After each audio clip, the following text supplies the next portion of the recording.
Bismillahirrahmanirrahim. Baiklah, saya akan memaparkan karya tulis yang berjudul Kepemimpinan dan Pelatihan di Era Merdeka Belajar oleh Irwan Abudi Usman, NIM 705621007, Program Studi S3 Pendidikan Pasca Sarjana Universitas Negeri Gorontalo. Baiklah, saya akan menyampaikan adapun makalah kepemimpinan pendidikan dalam pelatihan di era Merdeka Belajar, tentunya diawali dengan visi misi pendidikan Indonesia 2023 yang memberikan amanah bahwa pembangunan rakyat Indonesia untuk menjadi pembelajar seumur hidup yang unggul, terus berkembang, sejahtera dan berakhlak mulia dengan menumbuhkan nilai-nilai budaya Indonesia dan Pancasila. Tentunya SDN unggul ini merupakan pelajar sepanjang hayat yang memiliki kompetensi global dan berperilaku sesuai dengan nilai-nilai Pancasila. Kalau kita lihat pilar pencapaian profil pelajar Pancasila, yaitu adalah pertama adalah seorang pelajar itu memiliki beriman, bertakwa kepada Tuhan Yang Maha Esa dan berakhlak mulia. Kedua, berkebinekaan global. Ketiga, mandiri. Keempat, bergotong royong. Kelima, bernalar kritis. Dan keenam adalah kreatif. Tentunya dalam pelaksanaan pendidikan Indonesia pada satuan pendidikan, baik dari pendidikan dasar sampai dengan perguruan tinggi atau pendidikan tinggi, bahkan pendidikan formal maupun informal, pada hakikatnya dapat menjadi acuan dan landasan dalam pembentukan karakter peserta didik menjadi lebih baik. Hal ini disampaikan oleh Mulyasa tahun 2016 untuk melaksanakan pendidikan di Indonesia, maka perlu dilakukan sebuah pengelolaan yang efektif dan efisien. Salah satunya yaitu dengan melakukan manajemen pendidikan baik. Karena manajemen pendidikan melakukan pengelolaan dan pengaturan dari semua yang ada di dalam lembaga pendidikan tersebut, mulai dari kurikulum, sumber daya manusia, pembiayaan, sarana prasarana, peserta didik, hubungan masyarakat, layanan khusus, dan perencanaan strategis guna sebagai penunjang proses dalam pendidikan. Kata manajemen berasal dari bahasa Perancis kuno, yaitu manajemen, yang memiliki arti seni, melaksanakan pengaturan, mengurus atau seni, menyelesaikan pekerjaan melalui orang lain. Manajemen pendidikan adalah proses manajemen dalam pelaksanaan tugas pendidikan dengan menggunakan segala sumber, segala efektivitas untuk mencapai tujuan secara efektif. Ruang lingkup manajemen pendidikan terdapat dalam 4 aspek yang harus dijalani, yaitu ruang lingkup dari sudut pandang wilayah kerja, objek garapan, fungsi, dan aspek pelaksanaan. Elemen-elemen pendidikan berperan penting guna menciptakan masyarakat maju, antara lain adalah tingginya angka partisipasi siswa dan distribusi kualitas pendidikan yang merata di semua jenjang. Kita lihat bahwa kalau dari poin kesadaran, perspektif, akses kerja, keterjangkauan, dan tekanan internal, ini bisa diterjemahkan, ini bisa dimaknai sebagai tingginya angka partisipasi siswa. Yang kedua adalah kurikulum dan program, pola pikir dan agen siswa, infrastruktur, pedagogi, penilaian, ekosistem. Ini adalah bagian dari hasil yang harus berkualitas. Dan yang ketiga adalah geografis, budaya, dan atau sosial ekonomi, infrastruktur pemerintah, pembiayaan. Ini merupakan sebuah konsep distribusi kualitas pendidikan yang harus merata di setiap. Nah, inilah hal ini memberikan sebuah isyarat bahwa belajar sepanjang hayat itu berada pada lingkup formal, informal, dan non-formal, yang pada awalnya itu dimulai dari prasekolah, dasar, vokasi, perguruan tinggi, dan yang akhirnya masyarakat, menuju masyarakat maju yang kompeten dan sejahtera. Nah, cita-cita kebijakan Merdeka Belajar untuk mewujudkan pendidikan berkualitas sebagaimana yang dijelaskan tadi, tentunya ini memiliki sebuah hal atau sebuah esensi dasar bahwa pendidikan berkualitas itu harus memastikan peserta didik mengalami kemajuan belajar sehingga lebih kompeten dan berkarakter. Dan yang ketiga, kedua, bagi seluruh rakyat Indonesia memastikan bahwa kelompok-kelompok yang termarginalkan, sulit mendapat akses pendidikan, dibantu untuk mendapatkan akses pendidikan yang berkualitas. Sehingga dalam hal ini, untuk pendidikan berkualitas harus dia fokus pada pengembangan kompetensi dasar dan karakter, sedangkan bagi seluruh masyarakat itu intervensi asimilasi berfokus pada penguatan kelompok yang termarginalkan. Nah, inilah cita-cita Merdeka Belajar yang harus diwujudkan di dalam konsep pencapaian pendidikan melalui pencapaian profil pelajar Pancasila. Pendidikan berkualitas bagi seluruh rakyat Indonesia dapat dicapai salah satunya melalui perbaikan pembelanjaan anggaran yang efektif dan akutabel. Kita lihat bahwa Merdeka Belajar itu semata-mata adalah mewujudkan pendidikan berkualitas bagi seluruh masyarakat.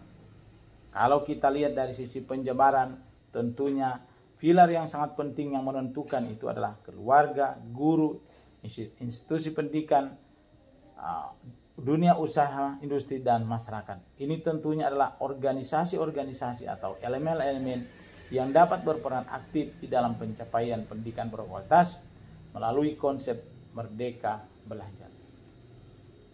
Kita lihat evaluasi sistem pendidikan untuk meningkatkan mutu dan pemerataan pendidikan. Evaluasi sistem pendidikan telah diatur dalam Peraturan Nomor 57 Tahun 2021. Evaluasi sistem pendidikan bertujuan untuk mengevaluasi kualitas dan pemerataan layanan pendidikan anak dan usia dini, pendidikan dasar, pendidikan menengah, dan pendidikan tinggi. Nah, kita lihat dalam hal pencapaiannya itu, layanan pendidikan ini harus melihat dari sisi evaluasi sistem pendidikan.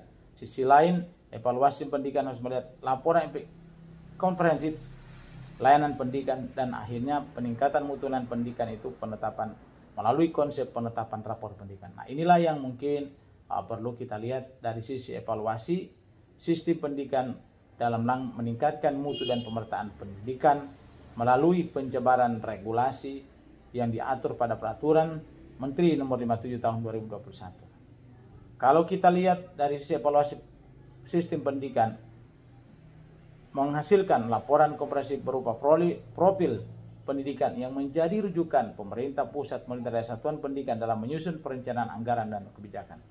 Profil pendidikan yang menjadi sumber utama untuk menentukan kebijakan program pusat, daerah, dan satuan pendidikan, tentunya ini merupakan hal yang tidak dapat diabaikan.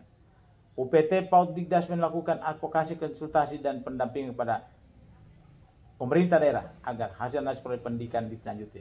Oleh karena itu, kalau dilihat dari konsep pencapaian bahwa analisis proyek pendidikan ini perlu dan merupakan hal yang sangat penting yang dilakukan dalam upaya pencapaian konsep Merdeka Belajar sendiri. Merdeka Belajar bertujuan untuk mentransformasi layanan pendidikan yang berdampak pada kualitas hasil belajar dan pemerataannya. Kita melihat bahwa sebelum pelaksanaan itu belajar sebagai kewajiban tugas. Sedangkan kalau kita lihat dari sisi pencapaian Merdeka Belajar, bahwa belajar menjadi pengalaman yang menyenangkan. Kedua, guru sebagai penyampai informasi atau pengetahuan. Kalau setelah perubahannya paradigmanya harus guru sebagai fasilitator yang menginspirasi dalam kegiatan belajar. Ketiga, pendekatan homogen, satu ukuran untuk semua. Kalau dalam Merdeka Belajar, pendekatan berusaha pada siswa berbasis kebutuhan individu. Jadi tidak ada yang sifatnya homogen. Kegiatan pembelajaran belum optimal memanfaatkan teknologi, tetapi di dalam Merdeka Belajar pembelajaran harus memanfaatkan teknologi. Selanjutnya, pemangku kepentingan bekerja dengan sistem sendiri. Nah, kalau dalam Merdeka Belajar, konsep kerjasama antar pemangku kepentingan itu yang penting. Dan terakhir, program ekosistem didorong oleh pemerintah, sedangkan di Merdeka Belajar, pemangku kepentingan sebagai agen perubahan. Nah, inilah yang mungkin kalau dibandingkan antara implementasi konsep Merdeka Belajar sebelumnya dan implementasi pelaksanaan Merdeka Belajar. Peran kepala sekolah dan guru dalam Merdeka Belajar. Hasil penelitian dalam menciptakan Merdeka Belajar yang pertama dilakukan oleh kepala sekolah harus memiliki peran sebagai pemimpin. Yang kedua, kepala sekolah justru berperan sebagai manajer. Kepala sekolah dikatakan sebagai pemimpin, maka sekolah dapat memperhatikan apa yang menjadi tugas sekolah. Untuk maksimalkan kegiatan berorientasi pada perwujudan Merdeka Belajar dalam memenuhi harapan pendidikan berkualitas, maka diperlukan upaya pengerahan guru Berdasarkan hasil penelitian terdapat bahwa kepala sekolah melakukan pembinaan kepada guru agar dapat menjadi guru yang kreatif dan inovatif. Pembimbingan guru yang dilakukan di sekolah mampu menunjang peningkatan pengembangan kompetensi yang dimiliki guru. Pembinaan adalah cara yang dilakukan untuk memperbaiki atau meningkatkan suatu kinerja. Intervensi kebijakan transformasi dalam peningkatan dan pemerataan mutu perlu dilakukan pada berbagai tingkatan.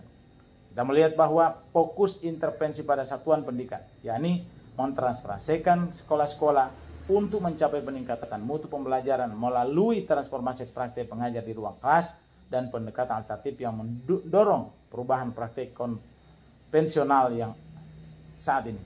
Fokus intervensi pada tingkat daerah, yakni menciptakan ekosistem daerah yang mendukung peningkatan kualitas serta keberlanjutan program dan fokus intervensi pada tingkat nasional yang menyediakan sumber daya pendukung, sistem jaminan mutu serta memastikan keberlangsungan transportasi sekolah di level nasional. Nah, kita lihat di sini bahwa intervensi transformasi pendidikan itu harus berada pada tahap ataupun pada orientasi penyelenggara dan penanggung jawab pendidikan, baik satuan pendidikan, pemerintah daerah maupun pemerintah pusat.